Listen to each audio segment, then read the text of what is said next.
पाठीमागून तुमच्याविषयी काय बोललं जातं, कसं बोललं जातं हे बोलणंच नव्हे किंवा पाठीवर पडणारी शाब्बासकीची थापच नव्हे, तर पाठीमागून होणारा हल्लासुद्धा कुठेतरी आपली प्रगती होण्यासाठी कारणीभूत ठरतो. हो, मग तो हल्ला शस्त्राचाच असावा असं नाही. तुम्ही मी सगळेच जाणतो कुरघोडी करणं किंवा ईर्ष्या करणं हे चुकीचं आहे.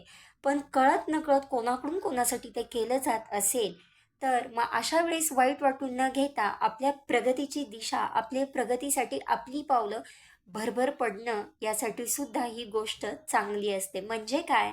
वाईट गोष्टीतून सुद्धा आपण चांगलाच विचार करायचा आणि हक्क गाजवता येतो नात्यात.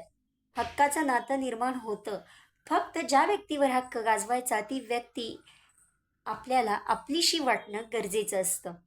शुभदा शरण्या आणि सर्वज्ञा पटकन सबस्क्राईब करा म्हणजे माझा येणारा प्रत्येक नवनवीन व्हिडिओ आपणाला समजला जाईल. धन्यवाद.